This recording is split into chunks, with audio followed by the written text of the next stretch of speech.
Hello everyone, Trophy Wine Hunter. Welcome back to my YouTube channel. Today I'm doing a review on the 1986 Ducru Beaucaillou.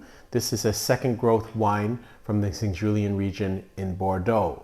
And this was voted on by all my viewers and subscribers. And it's funny because there was a previous poll. The previous bottle that I reviewed, which is 1996 Ducru Beaucaillou, was also because viewers voted on that bottle. So I guess there's a lot of Ducru fans out there.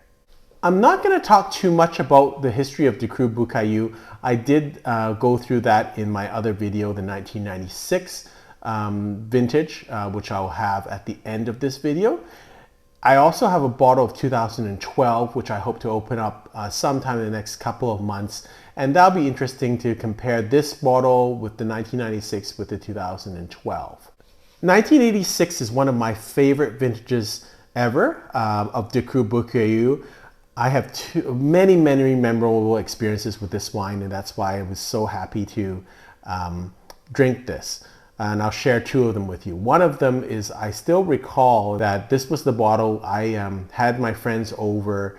I was very excited about bringing in all this wine that I had bought, and they were helping me, assisting me to kind of bring in the wines and stuff like that.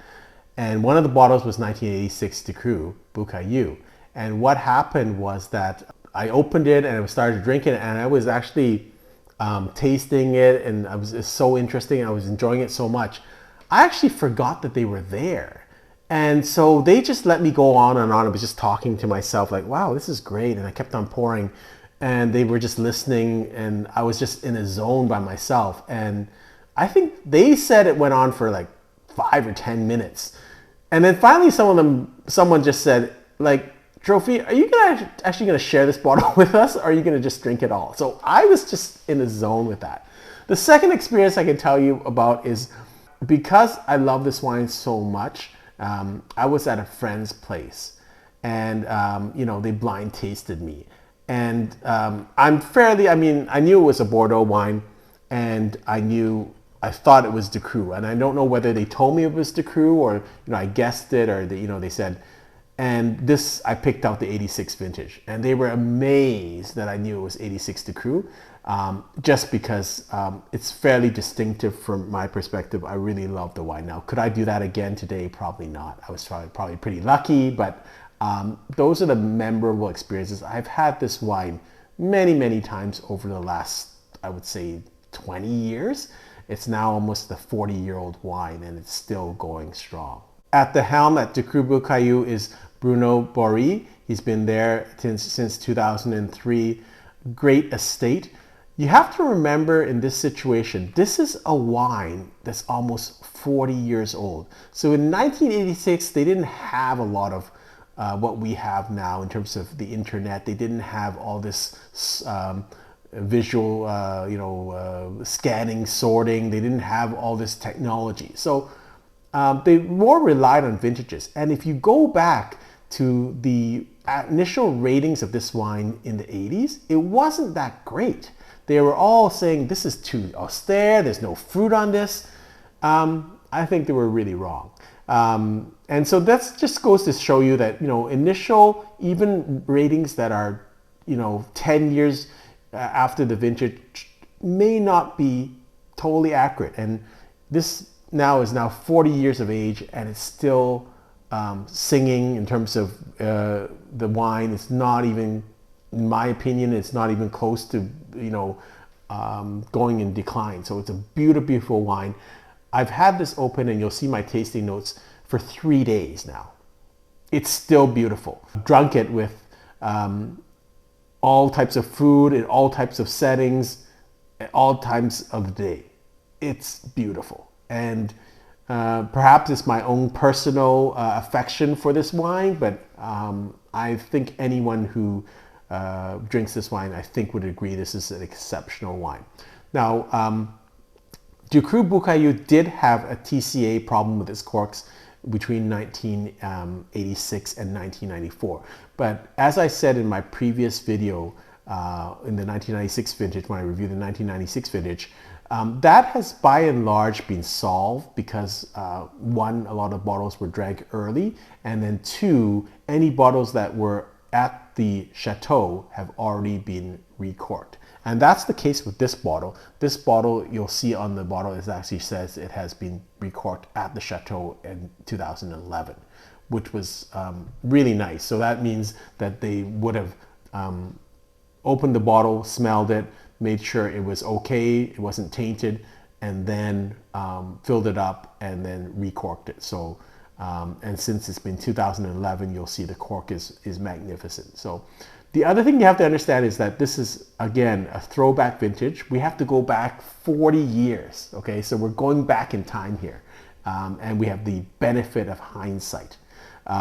So at that time, they were still using Petit Verdot and Cabernet Franc. So in this vintage, it was 65% Cabernet Sauvignon, 25% Merlot, 7% Petit Verdot, and the rest was Cabernet Franc. They stopped doing that in 1995. So the 1996 vintage that I reviewed actually only had Cabernet Sauvignon and Merlot. So to me, what that did is I think it put a little bit more balance into the wine and took out a little bit of the uncertainty of the wine, because Petit Verdot and Cabernet Franc can get a little bit green and a bit edgy, but it does create other nice elements to the wine too. But what I didn't cover in my tasting notes, I'm going backwards because I actually tasted the wine and now I'm going back to do this part of the review.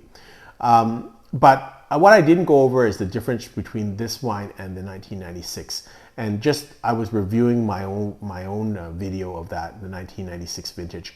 The 1996 still has a little bit more fruit on it, and it's really interesting because this wine is still got fruit, but it does show a little bit more aging. Having said that, it's just a beautiful vintage, and honestly, I think it's drinking better than the 1996 at this point still. So you'll see it's 1986, and it says, I guess, recorked at the Chateau in 2011. There are a little bit of slight cuts here, but it's fine. It's a 2011 vintage, so that's fine. It looks pretty nice, the cork.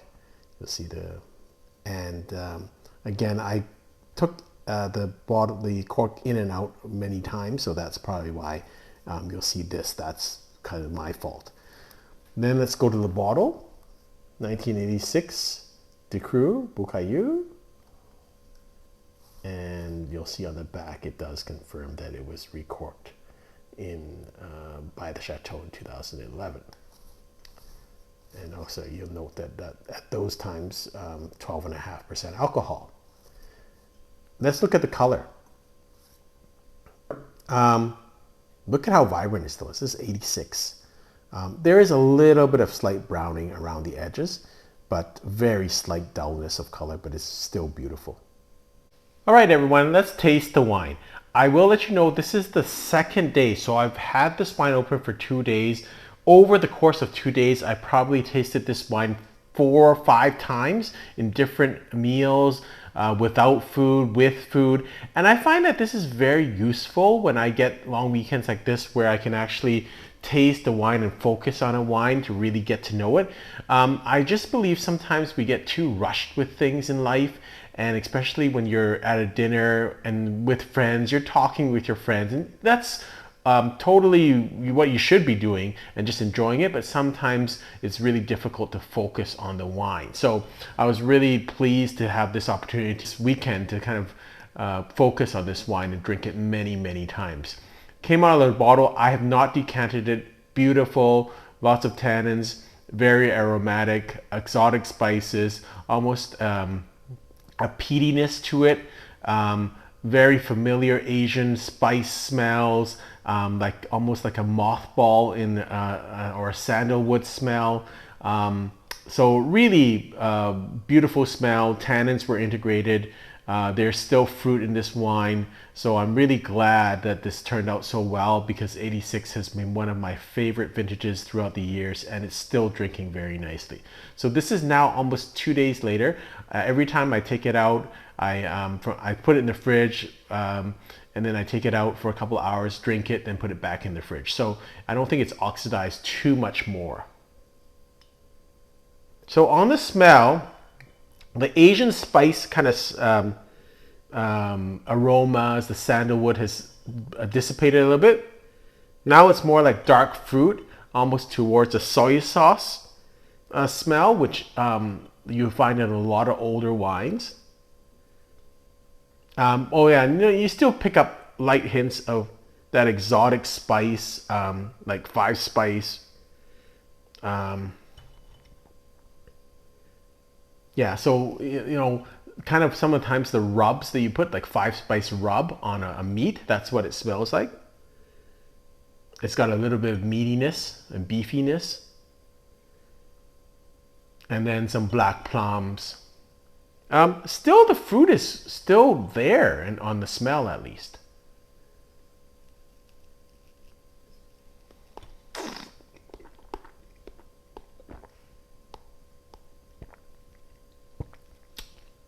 It's delicious. I've tasted this again many times over 3 days. It's still delicious. Beautiful wine. Still has fruit. To me, it still has that fruit. Maybe a little bit more acidity than when I first drank it over 10 or 15 years ago. It's more towards kind of the cherry, kind of a tart cherry. It's not acidic, not overall like acidic like vinegar, but a little bit more acidity on this wine. Tannins are now very calm and now medium tannins. When I first drank this wine many years ago, it was very strong tannins. I've had this wine many times over, I would say, the last 20 years, and it matures. It goes through different phases. That's the beauty of this wine. It's still a lovely wine, but it's not the same wine it was 10 or 15 years ago, but that's not a knock on it. It's just more mature. It's given me a different pleasure now. So now it's the tannins are not as heavy. It's more a sipping wine. It still can pair very well. I had it with steak last night. It pairs very well. Having said that, it could sip right now. I'm just enjoying it right now, just drinking like this.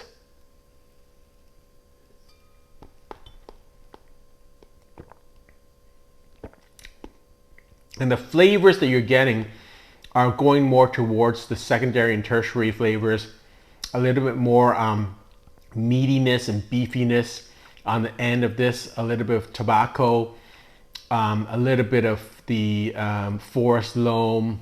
So, and it's good acidity, and that's what you find with a lot of wines that have good aging potential. Their acidity holds up. And this is still a magnificent wine. Again, I've drank this over 3 days, 6 different occasions with everything you can think of. Cheeses, meat, nothing, oysters.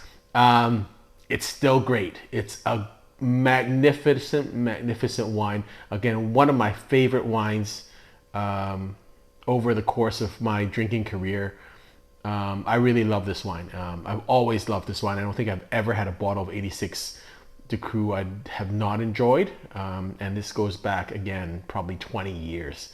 I probably in this time period drank, I don't know, 12 or 15 bottles of this wine. And so it's on different occasions. And so it's just a beautiful wine. I'm going to probably score it higher than other people because I have an emotional attachment with this wine, because I've tasted this so many times. There's a lot of memories that are tied to this wine. So I'm going to give it 97 points. And that's why wine ratings sometimes are a little bit very personal, because I can tell you right away I'm probably going to rate this wine higher than other people because I love this wine. It's to my palate, and then there's some emotional attachment. But that's good. That's cool. That's totally okay. And so that's kind of what I want to also make sure that people understand when I do a rating. It's more to put it in line for myself. Everyone is going to rate it a little bit differently, but kind of just to let you know how much I enjoy a wine. I think that kind of the rating kind of speaks for itself. When I rate a wine 97, 98 points, that doesn't happen very rarely. That probably means I really, really like and enjoy the wine. Anyways, I've really enjoyed the chance to taste this over a whole weekend, and I'm so glad I wasn't disappointed. It's still a magnificent wine. I would still go and buy this wine at auction. It's got lots of life on it. My rating is going to be, again, 97 points on this wine. Hope you've enjoyed this video. Until next time, happy drinking.